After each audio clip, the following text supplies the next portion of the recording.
I love therapy, and in fact, I've been going to therapy since I was around 6 years old. Though I talk about therapy a lot and may interview some therapists on the show on occasion, nothing that is said in this podcast should be considered a replacement for therapy. If you are struggling, I urge you to please seek guidance from a therapist because you are absolutely worth it.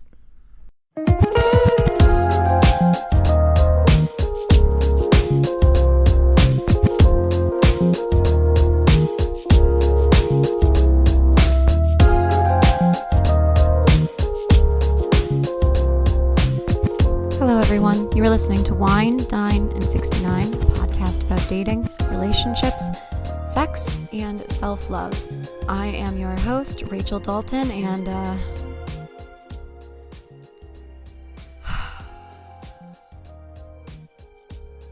this isn't a political podcast, but how can you not talk about it? And, this podcast is about sex and self-love, and the Roe v. Wade being overturned, the Roe v. Wade decision being overturned impacts that. It's autonomy, it's choice. It's been a really tough week. I think it has for everybody. I have had many discussions with my friends, my family, my boss even, and it's something that we are all grappling with. I've had my head in my own ass for a while now, and you can't ignore this. You really can't. I know people who will be directly affected by this, and you don't know what's going to come next is the scariest part, at least for me. If they were able to do this, what else are they able to do? What else will they overturn? Clarence Thomas didn't mention overturning Loving versus Virginia, of course. Stop short of that.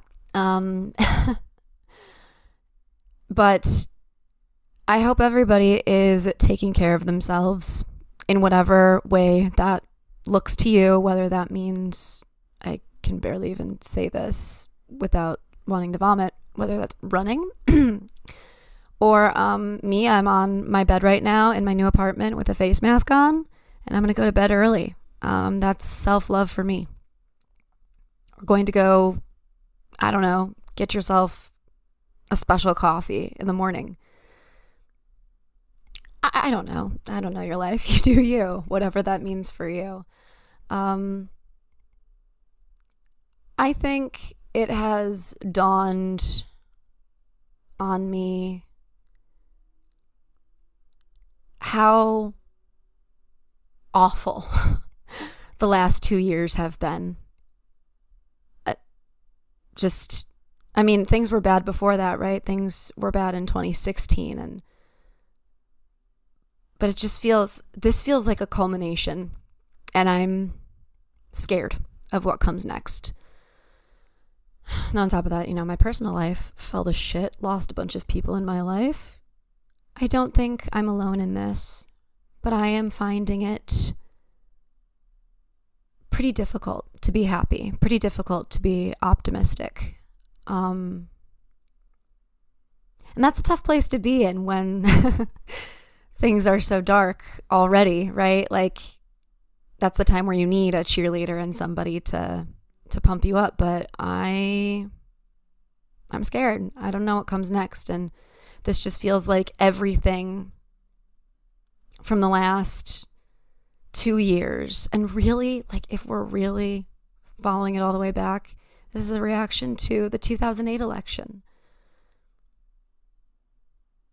Things have come to a head and things are happening here, but it is past the point of what I thought was possible, personally. Do your reading. And don't do your reading when you need a break. You can't pour from an empty cup. But do your reading when you can. Stay informed. Take care of yourself, whatever way that looks like to you. And, I mentioned in, I think, the last episode that I wrote my representatives and got a response back. I might end up reading my rebuttal in the next episode, especially in light of these events that have happened in the last week. I've subscribed to ResistBot. Do what you can, but take care of yourself too. Again, you can't pour from an empty cup. This feels like, where do we go from here? I guess, everybody may not know, but my favorite television show is Buffy the Vampire Slayer, has been since I was 13 years old, almost 20 years. And I'm thinking of the musical episode, and I can just hear the lyrics in my head. Where do we go from here?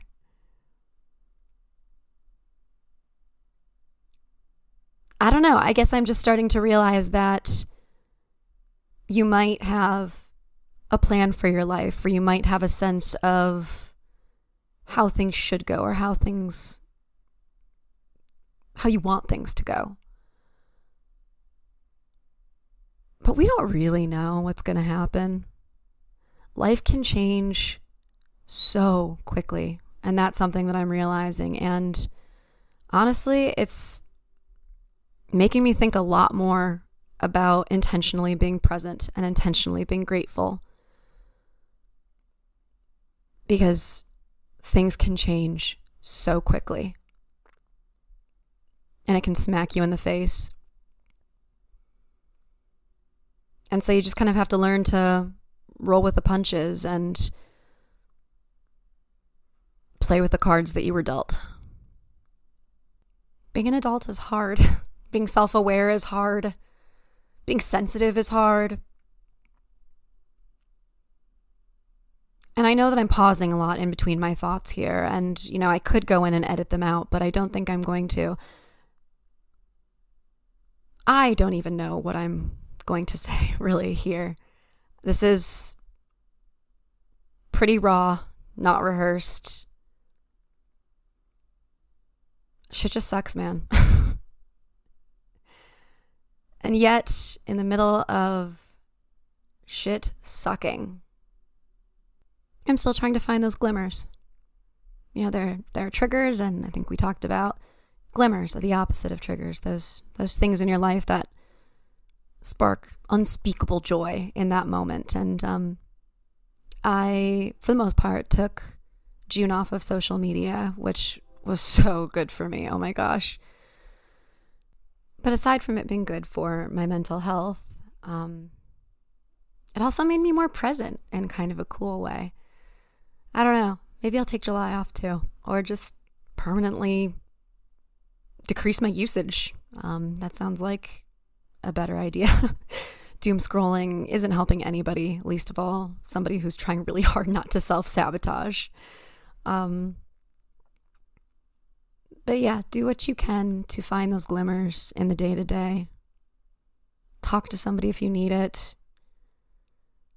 Therapy is wonderful. I say it at the beginning of every episode in the intro. Therapy is so great. And I guess I'll end with, I'm sorry that, this intro is such a downer. Oh my gosh, I feel awful for my guest that the conversation that we're going to have is great. And you should definitely listen to it, and you should definitely download the app Guided by Glow.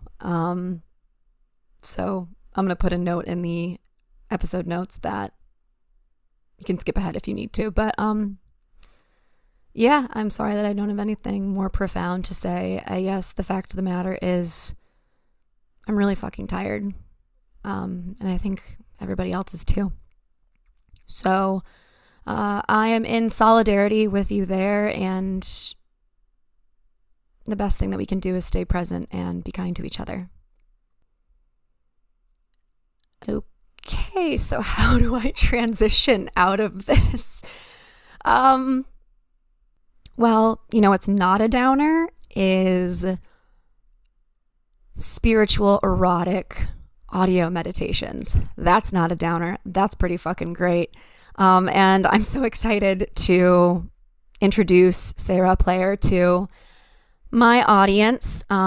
We had such a fun time recording. We have a lot in common, and I did download Guided by Glow, took advantage of that offer code, and you can too. Check it out in the episode notes. Yeah. You know what? When we're talking about self-love and how you need to take care of yourself, this is a really great way to do it. Orgasms release serotonin, endorphins. It's good for you. Take care of your mental health, everybody. I guess I'm going to cut to a quick commercial break. It feels kind of weird, but silence also feels weird as an intro to the guest. So I guess we'll kind of use the ad as a transition point. You guys are really getting to hear my inner monologue right now. Oh, it's a fun and interesting place to be. All right, everybody, going to cut to a quick commercial break, and then I hope you enjoy my conversation with Sayra Player.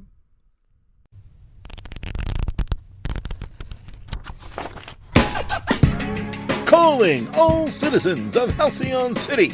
The newest generation of heroes are now painting the pages of Delinquent Comics, an actual play podcast in the game world of Masks, a new generation. Join our heroes as they struggle to build a team and save the city.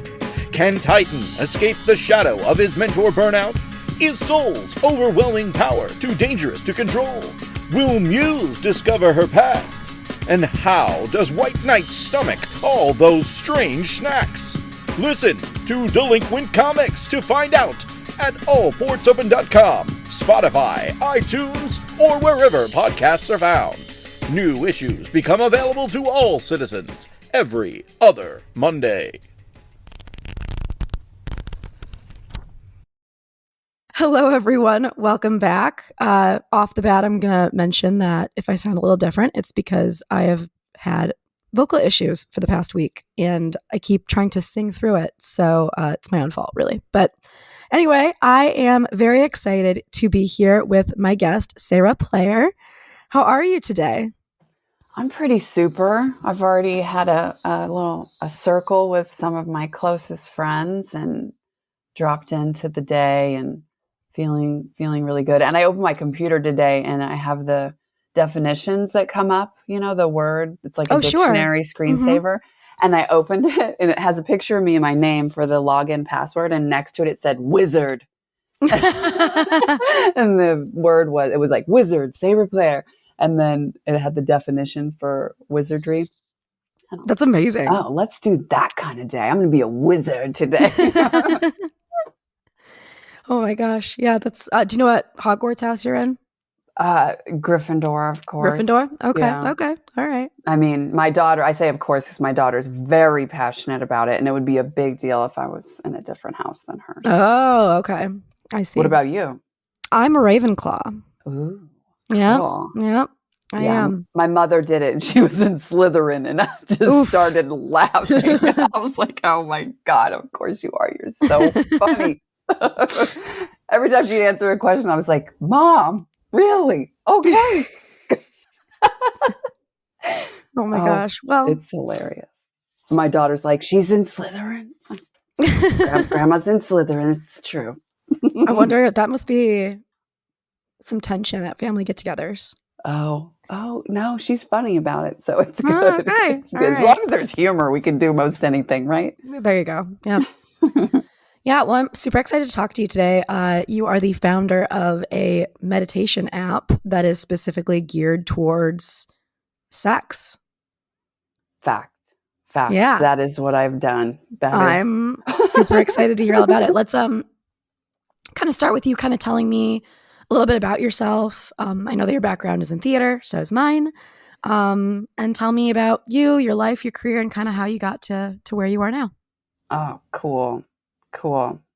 Well, I am an actress and, I had a kid, and when I act all the time. I used to, and then I got pregnant and I kept acting.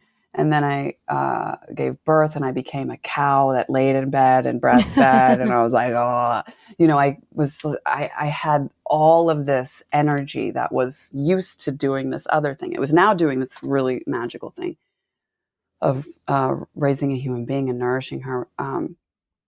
But I began writing because I was like, I could do that at the same time. So I started writing, which I didn't have access to before. I had some early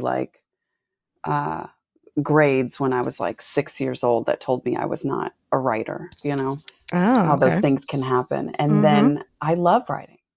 Like, I'm writing a television show. I've written all these plays, been published, been produced, and I love it. And I love nourishing writers. Like, I love reading people's writing and giving them feedback. I love creating communities. I ran a theater company for a little while. And we were pretty successful. I'm always like, when there's like name drop time, comes up, I'm like, I just choke on it. I can't do it. But anyway, there were, it was good. And there was a lot of really powerful work that came out of it.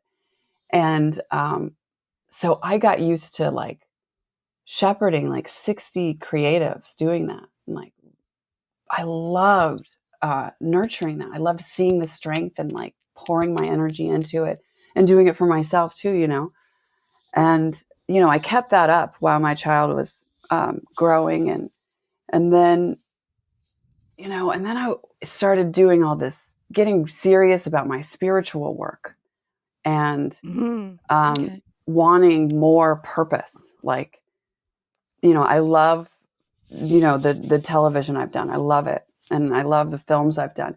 But like, has it in the theater and whatever, has it real, how much of it has really scratched that itch of like meaning in life and purpose in the work and like connected to, this greater energy. And I was like, I love doing all these jobs, even if they're not the great, meaningful thing, but they're just fun maybe. So I was like, I need a side hustle that feels like I am doing something with a greater purpose than, sometimes acting can slip into like a weird self-worth, vanity, weird place, which it doesn't feed me, but I still like do it, Right. I'm like, oh, oops, but that's not the primary goal. But so it's like, I want a side thing. And I was listening to a meditation. I listened to a lot. I love listening. I love going to yoga and people telling me what to do and just surrendering. I love it. Get out of my own way kind of thing, and I was listening to a meditation, and it was a man, and his voice was really nice. And you know how in yoga and meditation, they talk to your body. Yes. The good ones do. You can feel them looking at the bodies in the rooms and responding to them. And it opens you. Even if they're talking to someone else's body, my body responds. So I was like, I wish something existed, or even that specific one, like, started becoming erotic. I was like, does that exist where I could go in a spiritual, emotional, highly present state and get off, but get turned on and like be led into these sexually creative spaces? Does that exist? Oh, and I love that. Sexually creative. Mm-hmm. Yes, it's so cool. And so I looked, and there are some really erotic things out there, but they're not doing the same thing that I was looking for. The spiritual work, that's more connecting like body and soul. Yes, without like talking about it. You know what I mean? Right. So, they do, all of mine do have a very meditative score. It's got that like cinematic, warm thing going underneath, because for me, my body releases in that and it starts to open. It helps me like, if there's singing bowls or any of those like sound bathy things, I'm like, I want that. I love it. My body responds and I let go.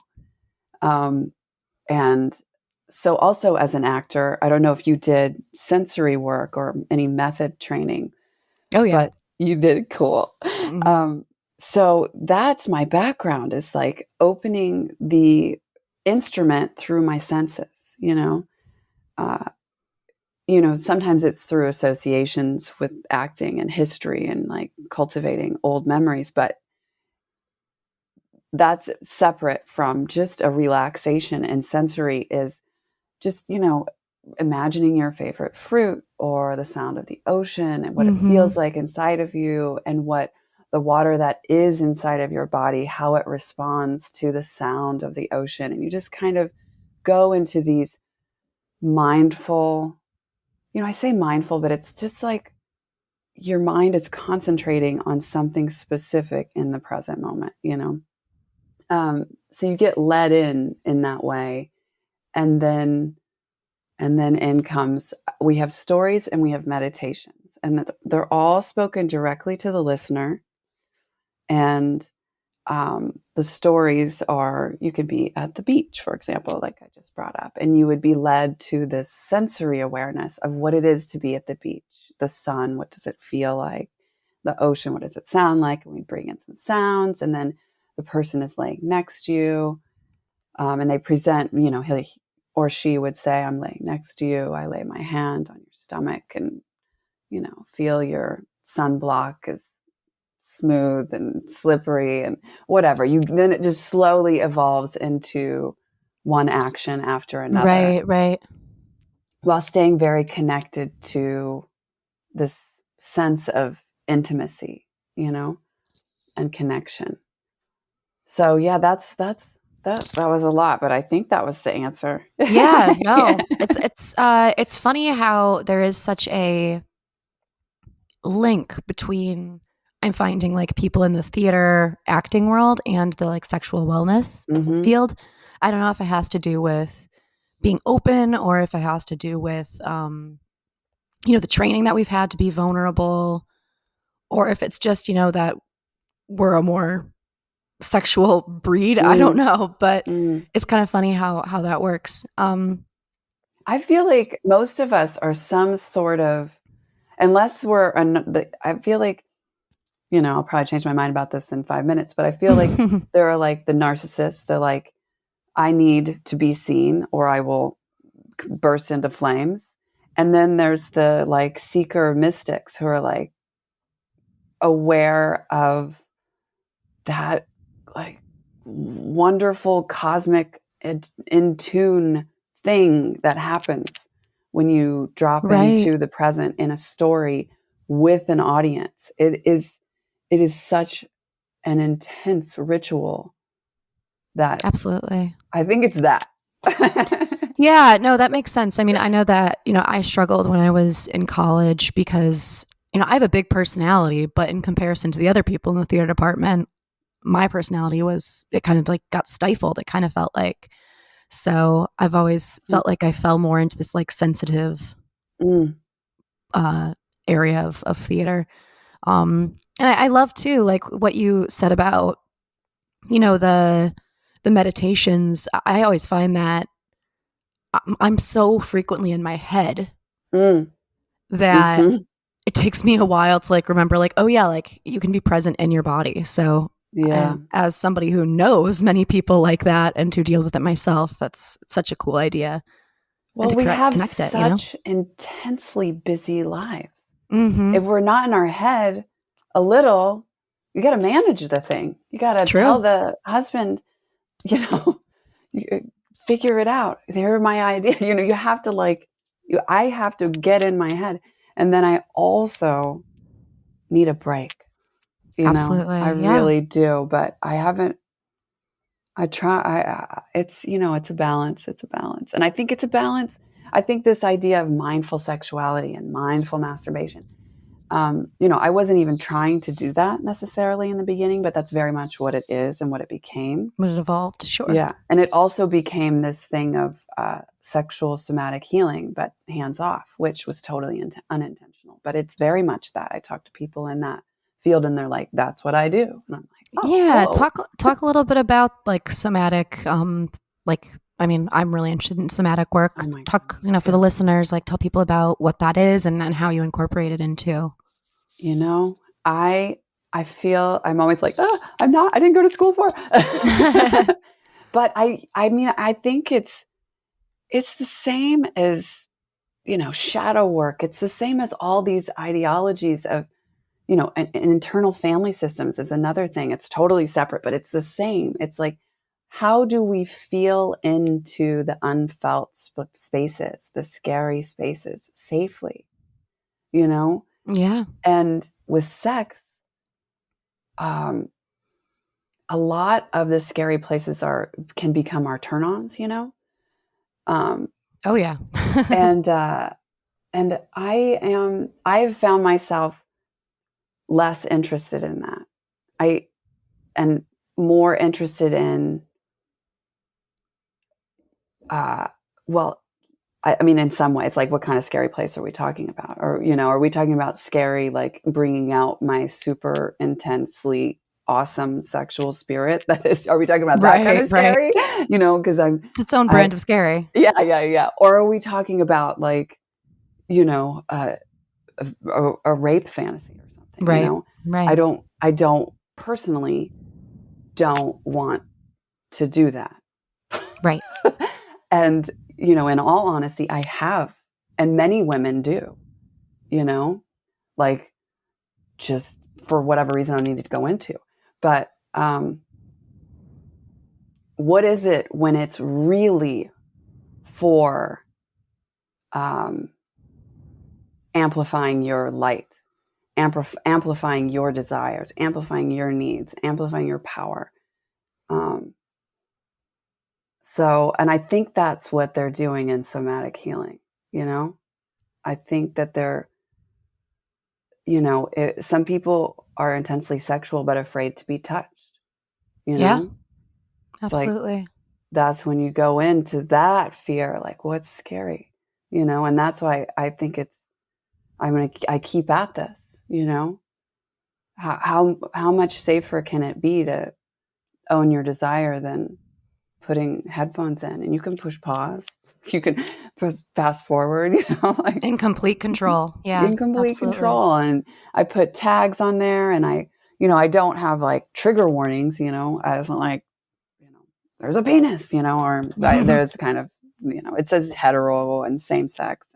Sure. But at first I was like, do I need to tell people if there's penetration? Should I have like a penetration? And it's like, no, because that's kind of always, if you're in the room with a penis and you're kissing, that's always maybe going to come up. It's a possibility. Yeah. So what better practice to see how you handle it than not knowing? Yeah. No, I love that you have those different options, and it sounds like, they vary in levels of intensity from just being aware of the body to, more in depth. It's funny too, because like I grew up, the first versions of porn that I consumed were actually like literotica. Oh, that's me too. Me too. My mom had these books. Yeah. It's like that's and it's funny that, that's kind of where this work has evolved to for you, is with words, in more of a audio way, but still words. And do you write all of the stuff on there? No, I wrote the first one. I knew I had a good idea. Or a needed idea, at least for, a handful of women would thank me. And so I was like, well, the next question is, can I write something sexy? What is sexy? Like can we all agree on something? Is that a thing? Right. Like, of course right. we can't all agree, but like, everybody freaked out over Bridgerton, I was working on this when it came out and was like, oh, well, everybody thinks that's sexy, It's like everybody I talked to was like, this is sexy. I'm like, okay, there is a common theme. So it was like, the beginning was very much researching like what turns people on, because I want it to be safe and I want it to feel good and open you and release you and be yogic and all of those mindful things. But I also want it to be like stupid hot. I want you to like, your hair to curl or whatever, like get surprised and deposit for 5 seconds to cool down. Have a tall glass of water. I want that for women. I so want that. And so I wrote my first one, and like I said, I have this writing community, and so I shared it with people that I could tell had good sex. You know, we can tell when people have good sex, even with if it's just with themselves. I just mean have a good like sexual spirit. Oh, absolutely. I was like, is this sexy? And they're like, fuck, that's super sexy. I'm like, okay, cool. I think so too. Do you want to write one? And they're like, yeah. And then my girlfriend wrote one. It was Cowboy Cole. I'm like, oh my gosh. You like fantasy? I see. She's like, I love fantasy. And it's like, man on a horseback comes up and she's just laying naked in the grass. And I'm like, I would have never thought of that. I've always wanted to write because I have so many, like, I don't know, my mind is such a filthy place most of the time. God, please be a writer. Please be a writer. It has become so fun and so enlightening doing this, you know, knowing what I like, and beginning to understand, you know, the commonalities are, you know, we all want to be surprised. We want connection, even if, you know, we think we don't. I think humans do, you know. And even if it's with yourself, you know, that's arguably the most important type of connection of all. Yeah. So with the guides, I'm like, you really have to talk to someone. You either have to imagine someone that you really, really would like to be with when you're talking, that you really want to connect with, or just imagine that there's like someone you're making really happy when this is happening, and you know, connect with like how meaningful that is. And boy, and the recording, people have so much fun. At first, I was so sexually timid. I can't even, you know, I wasn't with partners, but like to do what we're doing now. When I first started, it's a mass scale. It's so many people. Yeah, but people are so comfortable, and they'll come out of the booth and they're like, "Wow, that was the most fun I had all month." And I'm like, "Yeah, this is fun. It's so creative and fun." Yeah, that's amazing. Well, where did the name come from? I mean, I don't even think we've mentioned the name of the. Hey, what's up, y'all? We're talking about an app and a website called Guided by Glow.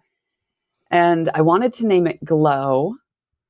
And then because, you know, I spent all this time thinking of like orgasmic things, because that was like a place to cultivate orgasms, you know, for women, and nourish and like be a resource, an erotic resource. And so I was coming up like Big O and, you know, all these different names, and nothing felt good. And then Glow, I was like, oh, that feels so good, because like you get the afterglow, and you get, you know, you're cultivating this like, this sexual glow, this sensuality.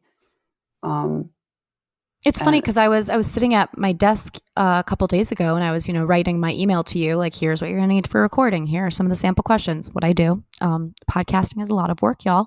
And I was like, I wonder why she decided to call it Glow. And I was thinking about it for a second. And then I glanced over and I saw my Himalayan salt lamp. Oh yeah, I love those lamps. And I was like, that's why. Yeah. And like in that moment, it just completely snapped for me. I was like, yeah, that's why. The inner glow, the feeling of feeling like, you know, there's something lit. Yes.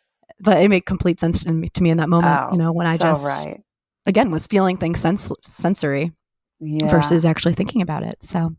And then I found out there was a meditation company who likes litigation for people who name themselves Glow. And I was like, well, you know, for not wanting that, and also out of respect for them and their people, like accidentally stumbling upon sure something super sexy, I was like, Guided by Glow sounds good. And it also gives you the sense that like you're going to be led through something. So that's right. And you're not alone, and your hands being held, and well, talk to me, I guess, about imagination. I mean, the pictures that you've painted thus far are really incredible, but like, where do the ideas come from you or for the other people writing? You know, where does that imagination play into sex? A lot of writers need a cue of some kind. Okay. I think, people just like some boundaries so they know how to be free. But usually if it's a first time thing, I just say like, just stop and write like what you want either said to you or done to you like today. Just get lost, just get started, just one sentence to the next, like what would be awesome to happen. And that's usually a good place to start. That's where I started. And then once people get a feel for it, they might want like a theme. Like I have a road trip one. I'm like, I need a road trip one. Like everybody, let's do that. and then, you got to have the yoga teacher, the private lesson, gone erotic.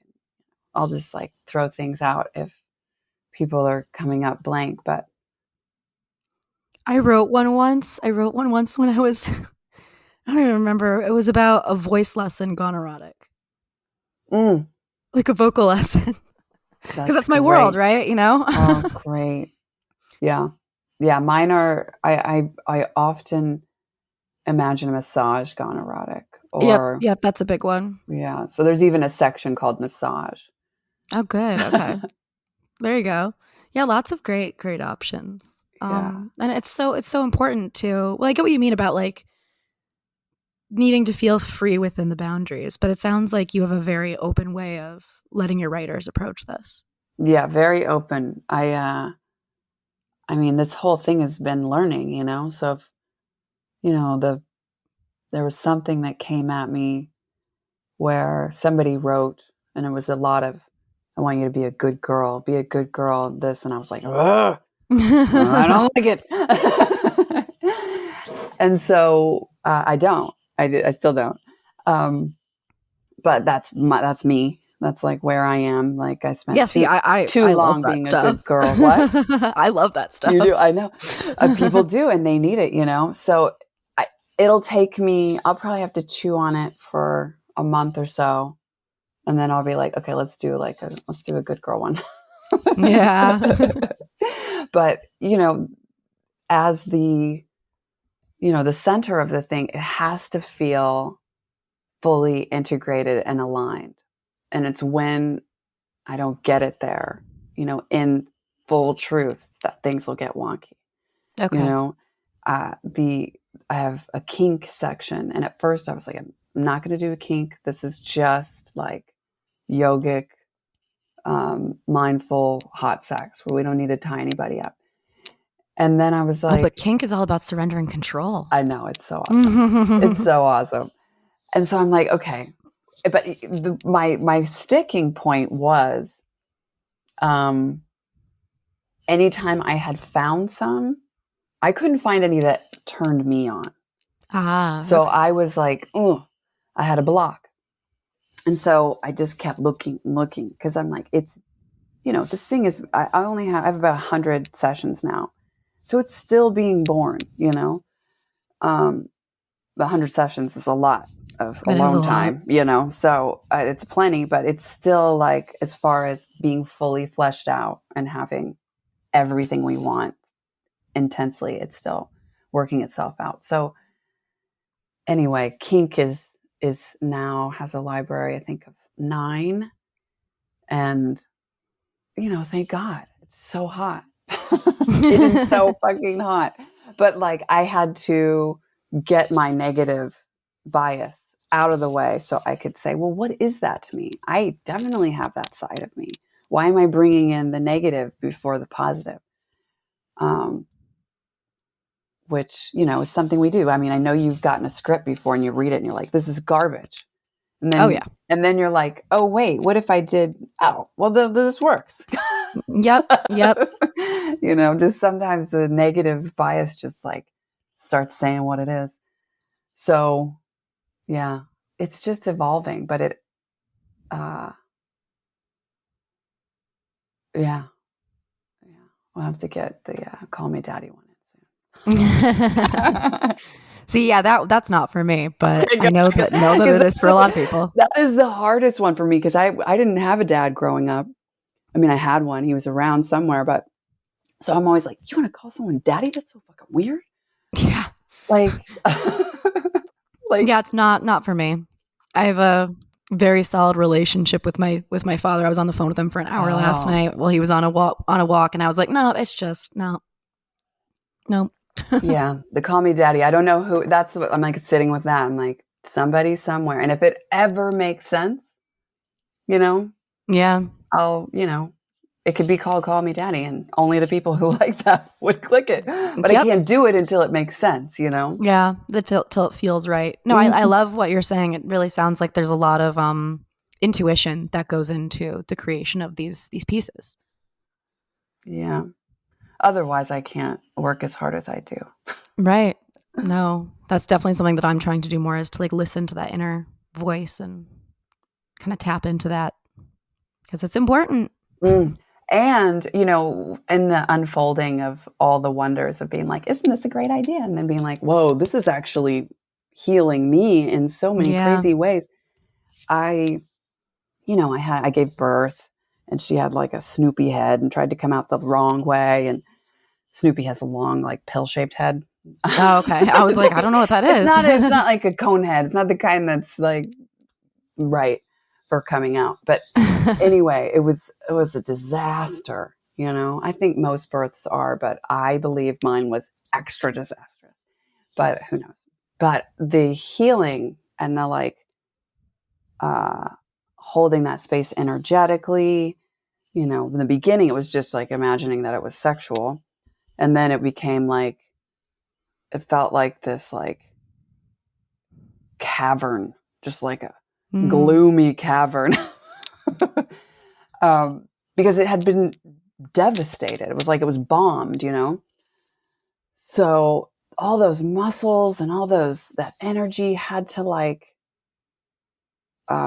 very slowly transform, into this new being. And, sex helps, and masturbation helps with like physically strengthening and energetically strengthening that area. But absolutely. But it also, it's a muscle. It's a muscle, and it's a chakra, and it's also where we hold, our identity and our creation and our drive. Those lower three chakras are so foundational for expression. And, I have a part of me that's always like, gosh, this woo-woo stuff is so crazy. But I don't think it's woo-woo. I think it's like real obvious that we're made of electricity. And, I could think about my pointer finger for 5 minutes and change the state of my pointer finger, like, right. It's just consciousness, and we are powerful beings. We are powerful.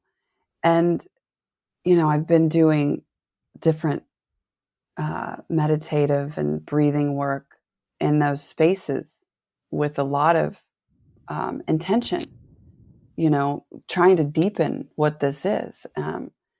And it pays off in like how I present myself in the world, not in an aggressive I am way, but in a glowing kind of present way that's released and owned. There's just something so invigorating about feeling strength from your root and your sacral chakra. It's always those bottom ones that are out of alignment for me. Yeah, and it's a practice, and it's like any other practice. And there are so many practices that I need to like be highly functioning. It's kind of ridiculous. I have to like meditate. I have to pray. I have to, connect with my daughter and my husband, and there's physically exercise. Usually I have to do a little screaming alone in like an exercise form. I do the class, which I love. Have you ever done that or heard of it? No, what's that? Really wonderful. It's this woman, Taryn Toomey, and she has a practice in Tribeca, and she's in LA also, and she's online. but it's cathartic movement. It's interval training through cathartic movement. And she plugs in all of these different cues that are really masterful and really get you in tune with yourself. And she lets you I scream while you do it. love this. Yeah. Oh Yeah, my I'm on the God. website right now. This is so cool. She's amazing. Yeah. I did a retreat with them, and they're all just such beautiful people. And her meditation,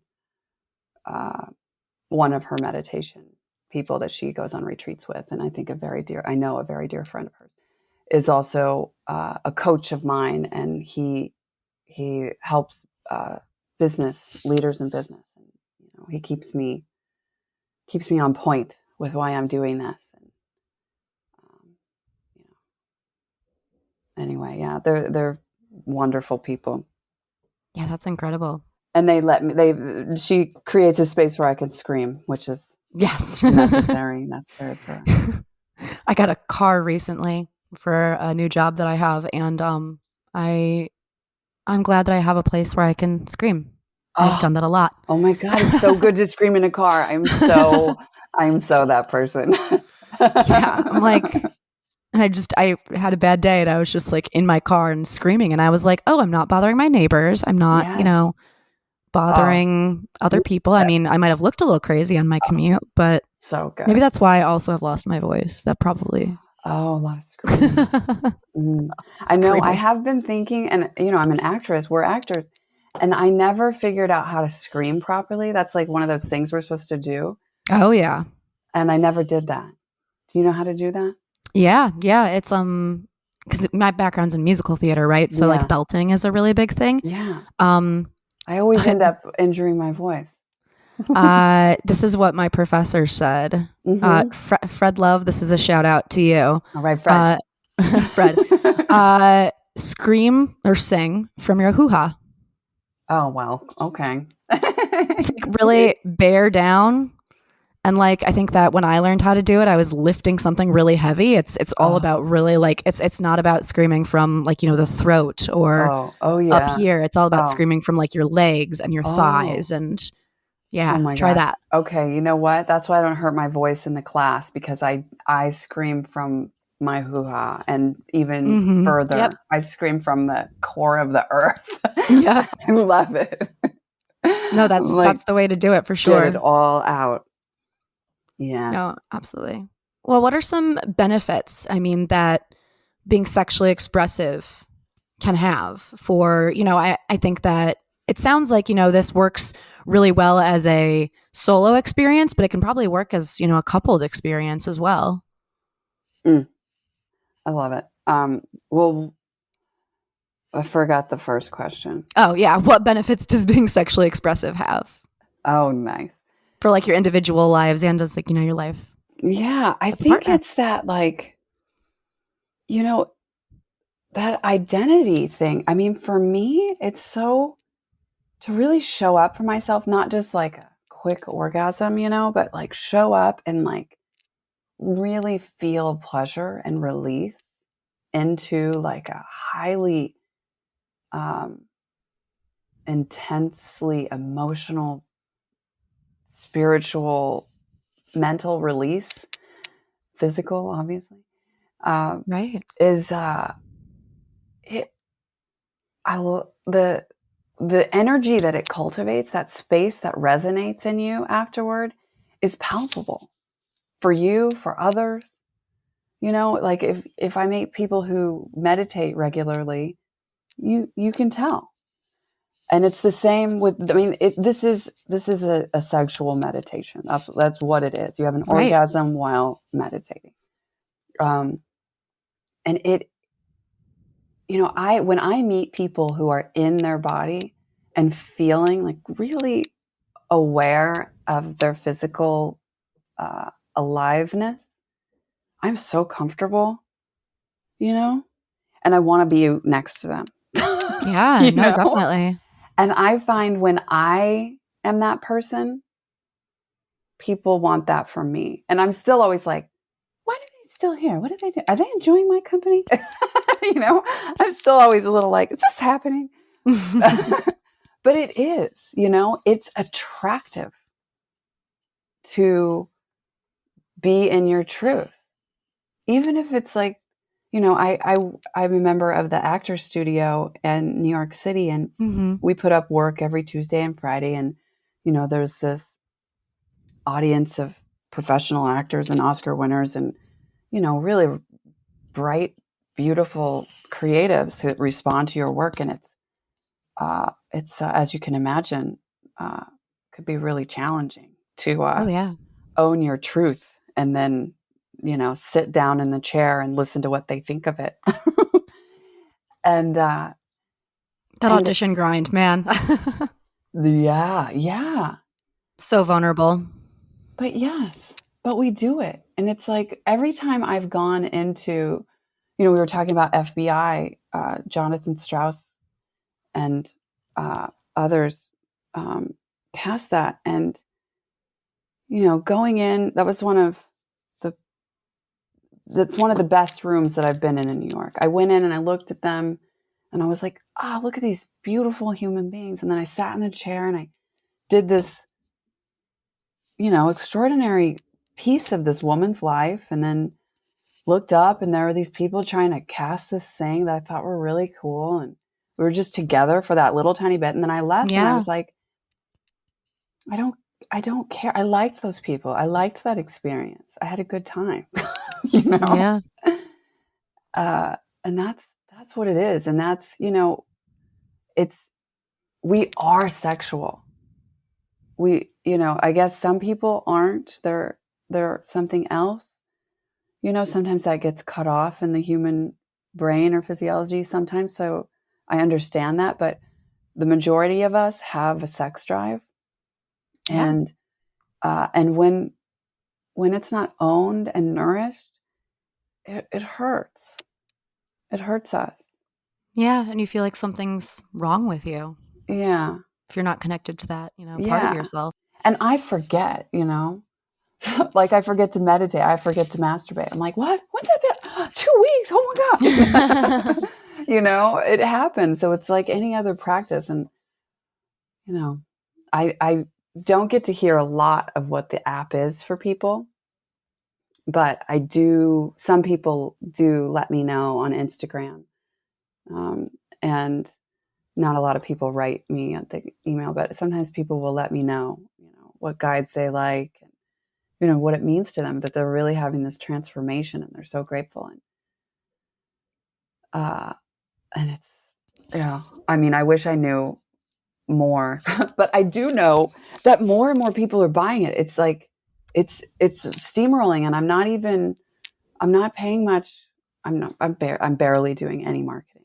Barely. I should say I'm doing none, But you asked about partners and partnered listening. And my answer is I don't get to hear very much from people. But the other one is I did hear, if people have a pornography relationship in place where they pop in a porn and there's like a close up on double penetration, and then they go out, they're going to be like, what the hell is, you know what I mean?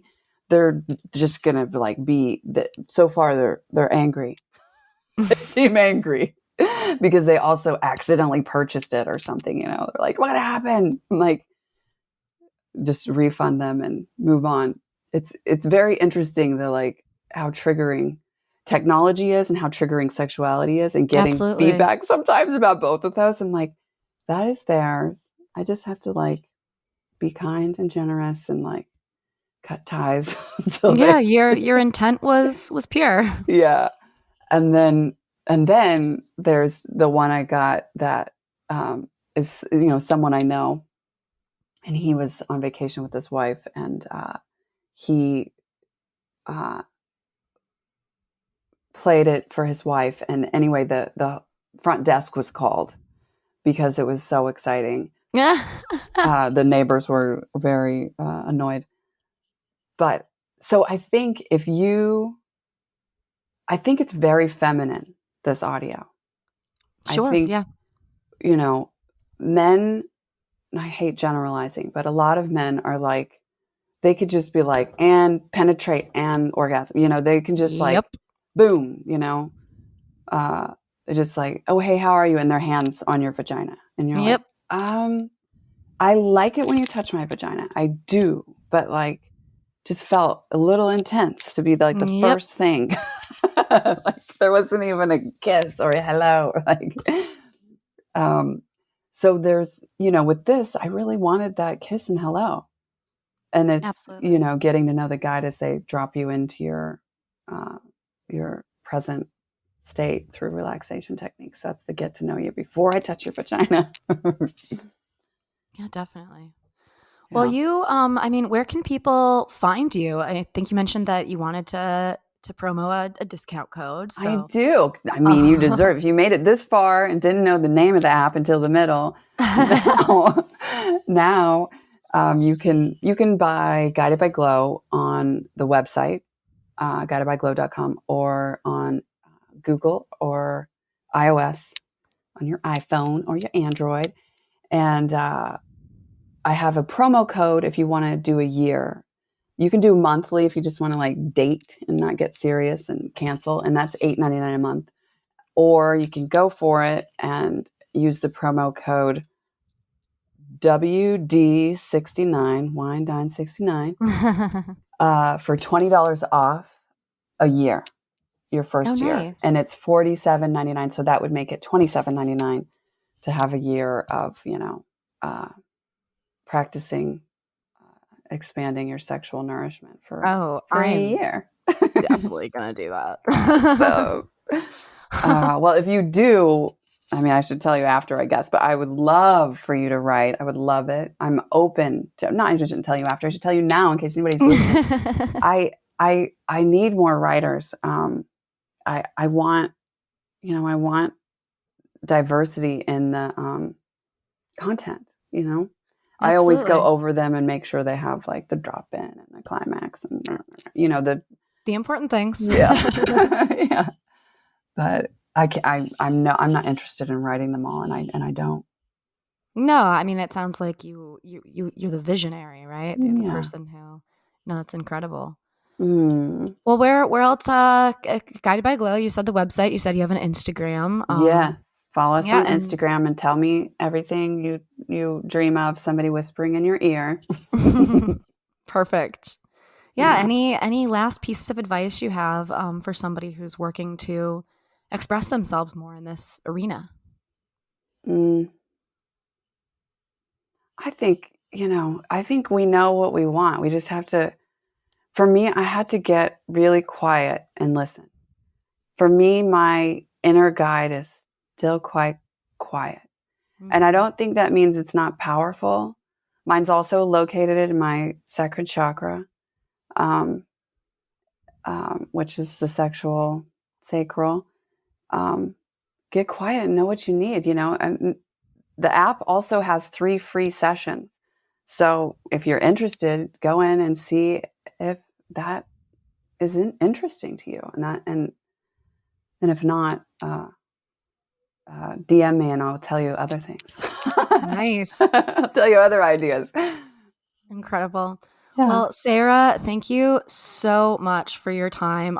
This has been incredible. I'm excited to sign on for this. I think it's exactly what I need at this point in my life. So I'll see you on there.